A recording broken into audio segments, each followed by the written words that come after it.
ప్రియమైన వారులారా, నిజం అనే టీవీ కార్యక్రమంలో మిమ్మల్ని కలవడం ఎంతో సంతోషం. నా పేరు రెవరెండ్ డానియల్ అబ్రహాం. తిరుపతి ప్రాంతాల్లో సేవ చేస్తున్నాను. లివింగ్ గాడ్ మిరాకిల్ మినిస్ట్రీస్ అనే మా సంఘంలో అనేక అద్భుతాల ఆశ్చర్యాలు ప్రభు జరిగిస్తూ ఉన్నాడు. గత 13-14 సంవత్సరాలుగా ప్రభు యొక్క సేవను నమ్మకంగా నా యవ్వన కాలం నుండి చేస్తున్నాను. ఈరోజు మనం ధ్యానించబోయేది ఏంటంటే, నీతిమంతుని ఆశ నెరవేరుతుంది. ప్రియమైన వారులారా, ఆశ నెరవేరినప్పుడు ఎంతో సంతోషం వస్తుంది. మనం కోరుకున్నది మన జీవితంలో వచ్చినప్పుడు మనకెంతో సంతోషం వస్తుంది. బైబిల్ సెలవిస్తుంది, ద్వితీయోపదేశ కాండంలో 26వ అధ్యాయంలో 6-7 వచనాలు మనం చూసినట్లయితే, దేవుడు బాధపడే వారి యొక్క బాధను ఆయన చూస్తాడంట. వారి హింసలు, వారి కన్నీళ్లు ఆయన చూస్తాడని తెలియచేయబడతా ఉంది. కాబట్టి ప్రసంగి గ్రంథం 4వ అధ్యాయం 1వ వచనం మనం చూసినట్లయితే, దేవుని వాక్యం సెలవిస్తుంది, ఈ లోకంలో బాధపడే వారికి సహాయం చేసే వాళ్ళు ఎవరూ లేదని, బాధపడే వారిని సంతోషపరచడానికి, వారిని ఓదార్చడానికి ఎవరు లేదని స్పష్టంగా తెలియచేయబడతా ఉంది. కాబట్టి మీరు కూడా అనేకమైన విషయాల గురించి దేవుడి దగ్గర ఆశపడి ప్రార్థన చేస్తూ ఉంటారు. ఎవరు ఈ లోకంలో దేవుని దగ్గర కోరికలు పెట్టకుండా ప్రార్థన చేసే వాళ్ళు ఎవరూ లేదు. ప్రియమైన దేవుని బిడ్డలారా, మీరు కూడా చెప్పొచ్చు, నేను ఏ తప్పు చేయట్లేదు, దేవుడి కోసం సాక్షిగా జీవిస్తూ ఉన్నాను, నా ఆశలు ఎందుకు నెరవేరుకుంటున్నాయి?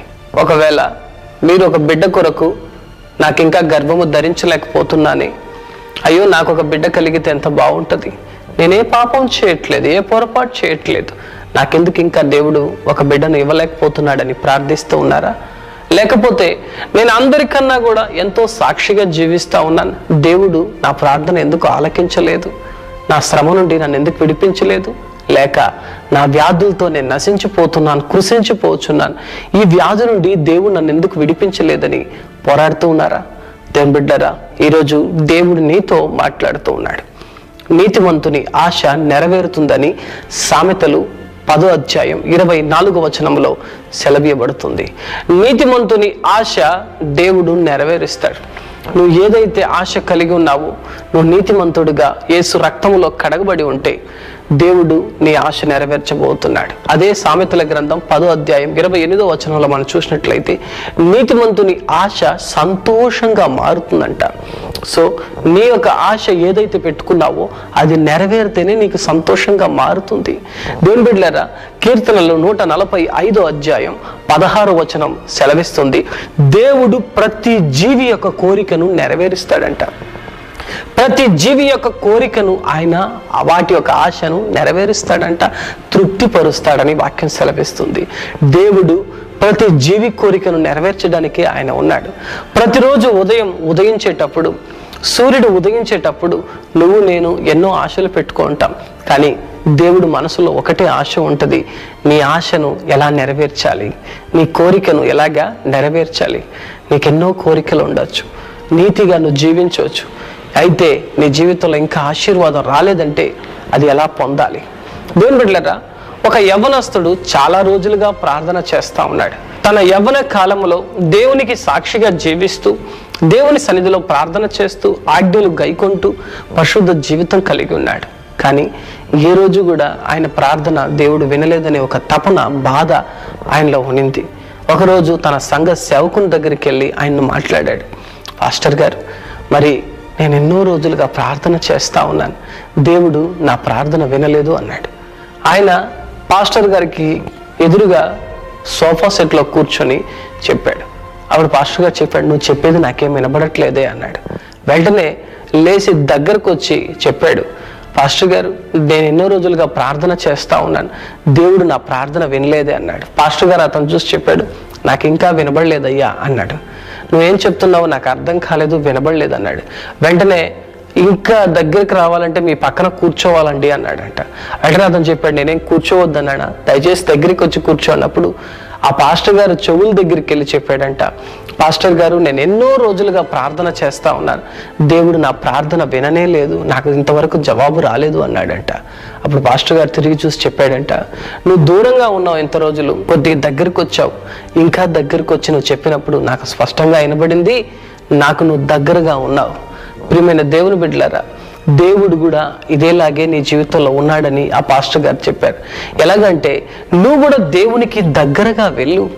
దేవుని బిడ్డలారా, నీ జీవితంలో కూడా ఇంకా నువ్వు దేవుని దగ్గర నుంచి సహాయం పొందలేదంటే, దేవుడి దగ్గర నుంచి నువ్వు ఇంకా ఆశీర్వాదం పొందలేదంటే నువ్వు దేవునికి దగ్గరగా వెళ్ళు. ఇంకా come close to the heavenly God. దేవుడికి నువ్వు దగ్గరగా రా, ఇంకా దగ్గర రా. ఒకవేళ నువ్వు ఇంకా దగ్గరికి రావాలని దేవుడు కోరుకుంటున్నాడేమో.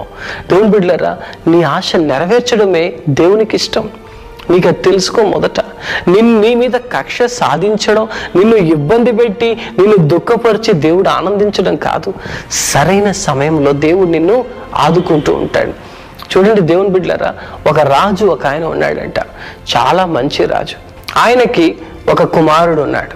ఆ కుమారుణ్ణి ఆ రాజు ఎంతగానో ప్రేమించాడు. ఈ రాజు ఏం చేసేవాడంటే తన కుమారుడికి అవసరమైన ప్రతిదాన్ని కూడా నెలకొక రోజు ఇచ్చేవాడంట. ప్రతి నెల కూడా ఆ కుమారుడు తన తండ్రి దగ్గరికి వచ్చి ఆ తండ్రిని ముద్దు పెట్టుకొని కావలసినంత ధనాన్ని తీసుకొని వెళ్ళిపోతాడంట. ఒకరోజు ఆ ఒక తండ్రి తన కుమారుని చూడాలనుకున్నా కూడా చూడలేకపోయాడు. అప్పుడు రాజుగారు ఎంతో బాధపడ్డాడు. నా కుమారుణ్ణి నేను నెలకొక్క రోజే చూస్తున్నానే, అది నా దగ్గర పొందుకోవాలనే వీడు వస్తున్నాడే, ఏం చేయాలా, రోజు నా కుమారుణ్ణి చూడాలని చెప్పేసి ఆ రాజుగా ఉంటున్న తండ్రి ఏమనుకున్నాడంటే తన కొడుక్కి ఒక్క రోజుకి కావాల్సిందే ఇవ్వాలనుకున్నాడు. చూడండి దేవుని బిడ్డలారా, ఒక రోజుకి ఎంత కావాలో అంతే ఇవ్వడం ప్రారంభించాడు. ఆ కుమారుడు ఒక రోజుకి కావాల్సింది తీసుకున్నప్పుడు ఒక రోజుకి పగలు రాత్రికి అవి ఖర్చు అయిపోయిన తర్వాత దేవుని బిడ్డలారా మరుసటి రోజు కూడా తండ్రి దగ్గరికి వచ్చి ముద్దు పెట్టి కావాల్సింది తీసుకెళ్లేవాడు. ఇలా ప్రతిరోజు తండ్రి కొడుకులు చూసుకోవడం అనేది అక్కడ జరిగింది. దేవుని బిడ్డలారా, దేవుడు నీ జీవితంలో కూడా తనకు దగ్గర రావాలని, దేవుడితో మంచి సాన్నిహిత్యం కలిగి ఉండాలని ఆయన కోరుకుంటున్నాడు. దేవుని బిడ్డ, దేవుడికి దగ్గరగా రండి. దేవుడికి దగ్గరగా వచ్చినప్పుడే మీరు దేవుని యొక్క ఆశీర్వాదములు పొందగలరు. దేవుని బిడ్డలారా, మనమందరం కూడా ఈ విషయాన్ని బాగా గమనించాలి. దేవుని ఆశీర్వాదములు, దేవుని సంతోషములు మనం పొందాలని మనకు ఆశ ఉండొచ్చు, కానీ మనం దేవుడికి దగ్గరగా ఉన్నామా దూరంగా ఉన్నామా ఇది మనము గమనించాలి. కాబట్టి మీ జీవితంలో కూడా శ్రమలు బాధలు వస్తూ ఉంటాయి. మీకు కూడా ఆశలు కోరికలు పెట్టుకుంటారు. ఇది కానీ నెరవేరితే ఎంత బాగుంటుంది, ఈ యొక్క అద్భుతంగా జరిగితే మనం ప్రతిరోజు కలలు కంటూ ఉంటాం, ఈ అద్భుతంగా జరిగితే ఎంత బాగుంటుంది. కొంతమంది కళలోనే జీవిస్తూ ఉంటారు, కళలు కంటూ ఉంటారు. ఇలాగుంటే కళ్ళలో వాళ్ళ ఆనందాన్ని చూస్తూ ఉంటారు. ఉదయం లేచి చూడగానే మళ్ళా బాధ, మళ్ళా కష్టం, మళ్ళా పనుల భారం, మనుషుల సమస్యలు, శత్రువులు, ఇబ్బందులు. ఆశలు నెరవేరితే ఎంతో బాగుంటుంది. బైబిల్ సెలవిస్తుంది, నీతిమంతుని ఆశ నెరవేరుతుంది. నీ ఆశ నెరవేరబోతోంది. దేవుని బిడ్డలారా, నా జీవితంలో కూడా ఎన్నో ఆశలతో సేవ ప్రారంభించిన నేను మొదట్లో ఎంతో ఇబ్బందులు పడ్డాను. సేవ ప్రారంభించిన 7 సంవత్సరాలు నరకం అనుభవించాను. ఎంతో మంది చేత అవమానపరచబడ్డాను, దుఃఖపరచబడ్డాను. చాలామంది నన్ను సేవకునిగానే అంగీకరించే వాళ్ళు కాదు. సువార్త ప్రకటించడానికి వెళ్ళినప్పుడు గ్రామాల్లో, పల్లెల్లో, పట్టణాల్లో ఇబ్బందులు పడ్డాను. కానీ యేసు ప్రభు మార్గంలో వెళ్తున్నప్పుడు నాకు ఒక నమ్మకం ఉంది. ఈ వాక్యం నన్ను బలపరిచింది. నీతిమంతుని ఆశ నెరవేరుతుంది, నెరవేరక మాననే మానదు. దేవుని వాక్యం చెబితే అది నెరవేరుతుంది. దేవుని బిడ్డలారా, నీ లైఫ్లో కూడా నీ ఆశ నెరవేరిపోతుంది. ఆశపడు, విశ్వాసం ఉంచు, నమ్మకం ఉంచు, భయపడపాక. దేవుడు ఈరోజు తెలియజేస్తున్నాడు, అంత బాధలో ఉండే నేను అన్ని శ్రమల్లో సేవకుడుగానే జనాలు ఒప్పుకునే వాళ్ళు కాదు.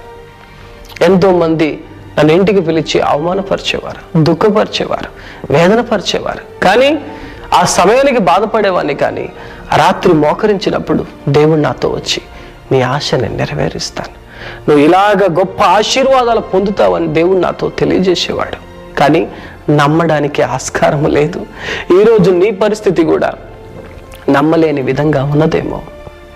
దుఃఖములే నీ చుట్టూ ఉన్నాయేమో, నీ చుట్టూ ఎర్ర సముద్రం ఉందేమో, నీ చుట్టూ దుఃఖములు, కన్నీళ్లు, బాధలు, శ్రమలు ఉన్నాయేమో. దేవుని బిడ్డ, నీ ఆశ నెరవేరబోతుంది. నువ్వు నమ్మి ఉన్నది లోకస్తుల్ని కాదు, పరలోక దేవుణ్ణి, గాడ్ ఆఫ్ హెవెన్, పరలోక దేవుణ్ణి. నువ్వు ఏ దేవుణ్ణి నమ్మి ఉన్నావు? పరలోక దేవుణ్ణి నువ్వు నమ్మి ఉన్నావు. దేవుని బిడ్డలారా, నా జీవితంలో దేవుడు నాతో చెప్పిన మాట, ఒక్కొక్కటిగా నెరవేరడం ప్రారంభించింది. ఎవరెవరు నన్ను అవమానపరిచారో, ఎవరెవరు నన్ను దుఃఖపరచడం ప్రారంభించారో వాళ్ళందరూ కూడా ఏడవడం మొదలెట్టారు. హల్లెలూయా. ఏ నోట్లయితే నువ్వు సేవకుడే కాదని చెప్పారు, అదే నోటితో ఇతను నిజమైన సేవకుడు, దేవుని మీద ఆధారపడిన వాడని చెప్పేలాగా నా దేవుడు చేశాడు. దేవుని బిడ్డలారా, సేవకుడుగా అంగీకరించని ఆ కాలంలో నేను వెళ్ళి ఎక్కడ ప్రార్థన చేసిన అద్భుతాలు అద్భుతాలు అద్భుతాలు, వ్యాధిగ్రస్తుల్లో స్వస్థతలు, కన్నీళ్లు తుడవబడ్డాయి.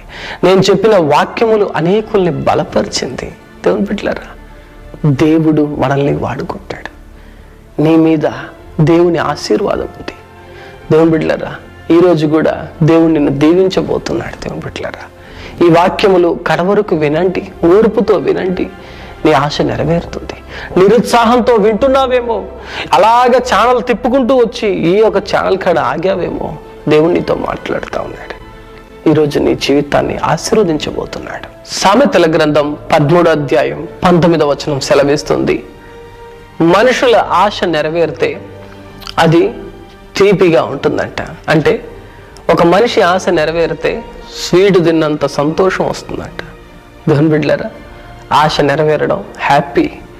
రేపు చూడండి, మన జీవితంలో ఒక అద్భుతం రేపు జరిగిందంటే వెంటనే అందరికి వెళ్ళి స్వీట్ పంచుతూ ఉంటాం. ఎందుకు? ఒక కుమారుడు పుట్టాడంటే మన ఇంట్లో వెంటనే అందరికీ స్వీట్లు పంచుతాం. ఒక ప్రమోషన్ వచ్చిందంటే అందరికి వెళ్ళి స్వీట్ పంచుతాం. ఎందుకంటే నేను పొందిన ఈ సంతోషం, నా ఆశ నెరవేరింది, నా ఆశ నెరవేరింది అని అందరికీ చెప్తూ ఉంటాం. దేవుని బిడ్డలారా, ఆశ నెరవేరడం చాలా మంచిది. చూడండి, కీర్తనల గ్రంథం 145వ అధ్యాయం 19వ వచనం సెలవిస్తుంది, దేవుడు తన యందు భయభక్తులు గల వారి యొక్క ఆశలను నెరవేరుస్తాడంట.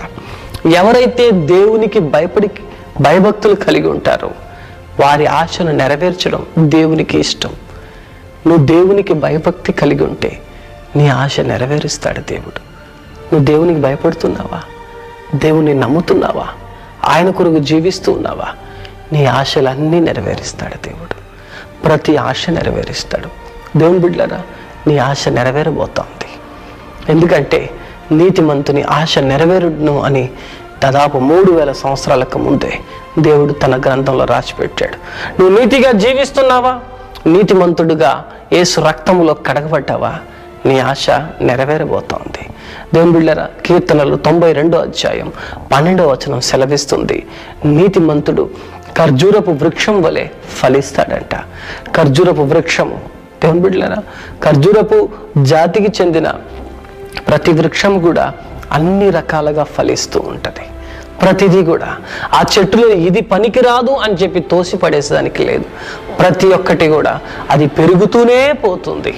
అది విస్తారమైన ఫలం ఇస్తుంది. దేవుని బిడ్డలారా, నీవు కూడా విస్తారమైన ఆశీర్వాదాలు ఇవ్వబోతున్నావు.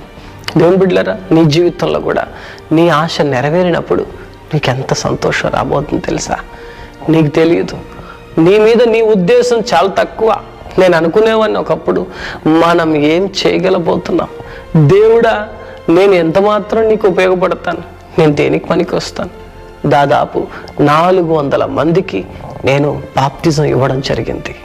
నా సొంత సేవలు నేను ఒక్కడిని ప్రయాసపడి అన్యుల మధ్యలో సువార్త చేస్తూ తిరుపతి లాంటి ప్రాంతాల్లో 400 మందికి బాప్తిజం ఇవ్వడం జరిగింది. ఎంత అద్భుతం ఇది! ఒక ఆత్మను రక్షించాలంటే ఎంత కష్టం. యవ్వనస్తుడైన నేను వెళ్ళి సువార్త ఎక్కడ ఎలా ప్రకటించాలో తెలియదు. దేవుని ఆత్మ ప్రేరేపణతో నేను సేవ చేశాను. నా ఆశ అదే. ఈరోజు వరకు నా ఆశ ఒకటే, సువార్త ప్రకటించడం, నశించిపోయే ఆత్మలకు నా దేవుని గురించి ప్రకటించడం. ఈరోజు నీ ఆశ ఏదైనా ఉండొచ్చు. ఈరోజు ఈ టీవీ కార్యక్రమం ద్వారా నేను నీతో మాట్లాడుతూ ఉన్నాను, దేవుని వాక్యమును నీకు అందిస్తూ ఉన్నాను. నీ ఆశ నెరవేరుతుంది. దేవుని బిడ్డలారా, బైబిల్లో అనేక సత్యాలు మన కొరకే రాయబడి ఉన్నాయి. చూడండి, ఒక వ్యక్తి ఉన్నాడు. ఆయన పేరు సర్ జేమ్స్ సింప్సన్ అనే ఆయన. ఈయన ఎవరు అంటే క్లోరోఫామ్ అనే మందును కనిపెట్టాడు. ఈ మందు ద్వారా ప్రపంచంలో ఉండే డాక్టర్లు పెద్ద ఆశీర్వాదాన్ని పొందుకున్నారు. ఎలాంటి ఆశీర్వాదం అంటే పెద్ద పెద్ద సర్జరీస్ చేయొచ్చు. అంతకుముందు ఒక మనిషికి ఒక గాయం అయితే అతనికి అలాగే ఈ మత్తు మందు అనేది ఇవ్వకుండానే సర్జరీ చేసేవాళ్ళు, సర్జరీ అంటే ఆపరేషన్ చేసేవాళ్ళు, అలా కుట్లు వేసేవాళ్ళు. ఎంత భయంకరం! ఎప్పుడైతే ఈ సర్ జేమ్స్ సింప్సన్ అనే వ్యక్తి ఈ క్లోరోఫామ్ అనే మందు అంటే మత్తు మందును కనిపెట్టాడు, దాన్ని ఆ మత్తు ఎక్కడ గాయమైందో అక్కడ ఏం చేసేవాళ్ళు అంటే అక్కడ ఇచ్చి ఆ మందును ఏం చేసేవారు, ఎక్కించడం ద్వారా అక్కడ నొప్పి లేకుండా, స్పర్శ అనేది లేకుండా అక్కడ వాళ్ళు వైద్యం చేసేవాళ్ళు. దీని ద్వారా వైద్య పరిశ్రమే మారిపోయింది దేవుని బిడ్డలారా. ఆయనకి సర్ జేమ్స్ అనే ఒక గొప్ప పేరును ఆ ప్రపంచమంతా ఇచ్చింది. ఆయన 1860లలో ఆయన జీవించాడు. ఆయన తన మరణ కాలం వచ్చినప్పుడు ఆయన దగ్గరికి వచ్చి ఒక వ్యక్తి అడిగారు, సార్ మీ జీవితంలో మీరు కనిపెట్టిన గొప్ప సంతోషకరమైన ఒక వార్త ఏదైనా ఉంటే మీరు చెప్పండి సార్ అన్నారు. వాళ్ళందరూ అనుకున్నారు ఈయన క్లోరోఫామ్ కనిపెట్టిన రోజే ఈయనకి సంతోషమేమో అని అనుకుంటే ఆ వ్యక్తి సర్ జేమ్స్ సింప్సన్ అనే వ్యక్తి చెప్పాడు, నేను 1861లో క్రిస్మస్ దినాన యేసు ప్రభు లోక రక్షకుడని తెలుసుకొని నేను కనిపెట్టాను చూడు, అదే నా జీవితంలో నిజమైన సంతోషం అన్నాడు. అవును దేవుని బిడ్డలారా, దేవుని బిడ్డగా మనం ఎన్నుకోబడమే మన జీవితంలో నిజమైన సంతోషం.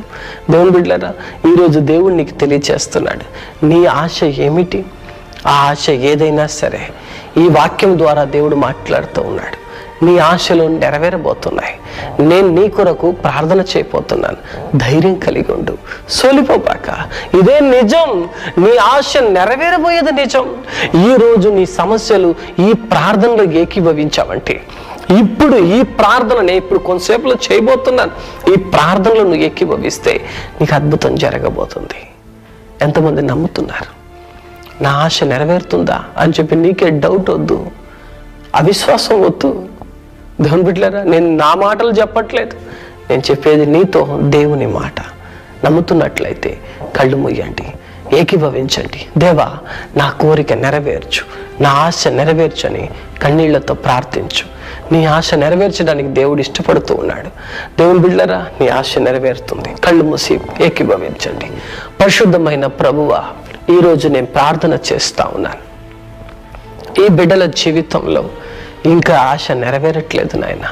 నీకు దగ్గరగా వచ్చే మనసు వారికి దయచేయండి, నీకు దగ్గరగా వచ్చే మనసు వారికి దయచేయండి. ఈ టీవీ కార్యక్రమం ద్వారా నువ్వు వారితో మాట్లాడుతూ ఉన్నావు తండ్రి. అద్భుతాలు చేయి ప్రభువా.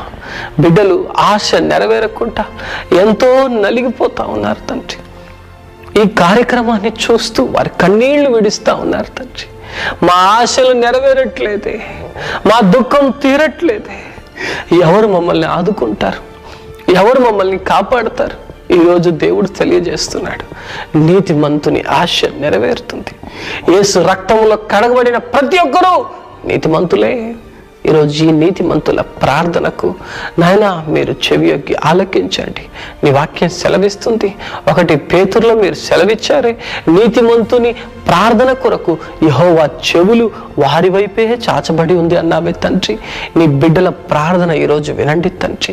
నేను ప్రార్థన చేస్తున్నాను, నీతిమంతులుగా వారు నిలబడి ఉన్నారు కాబట్టి వారి జీవితంలో అద్భుతం జరుగునుగాక.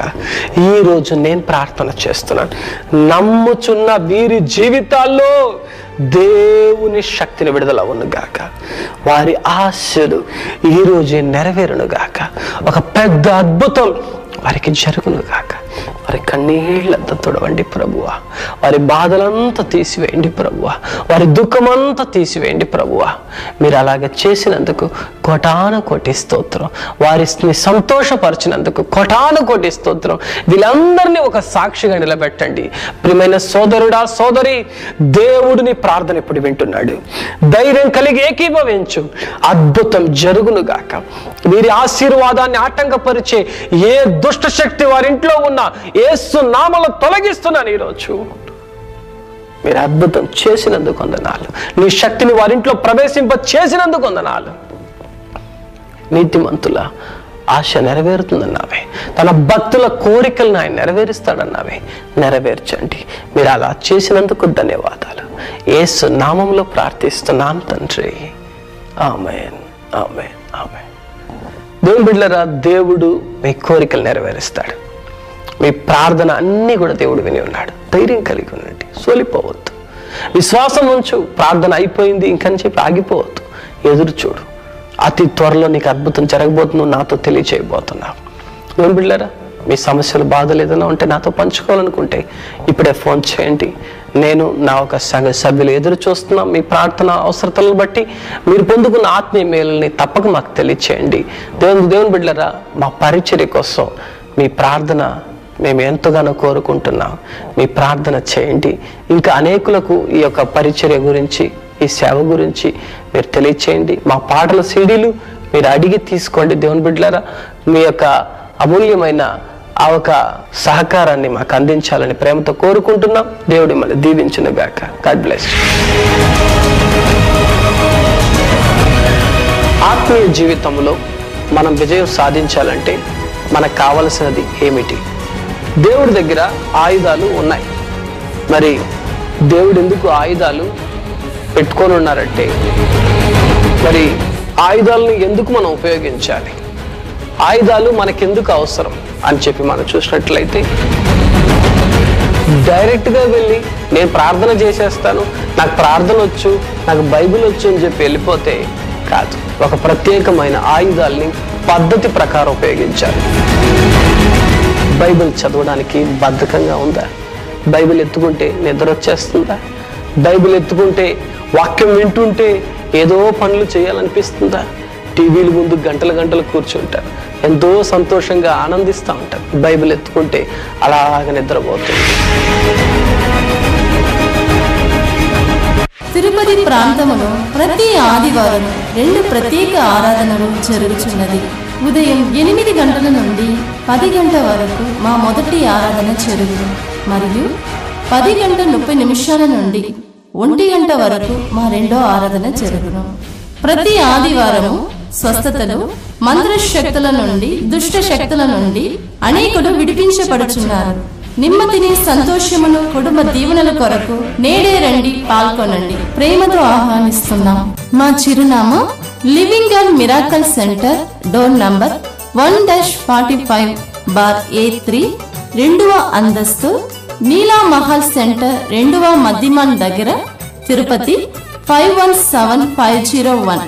మా ఫోన్ నంబర్స్ 7093900365 మరియు 9397924365.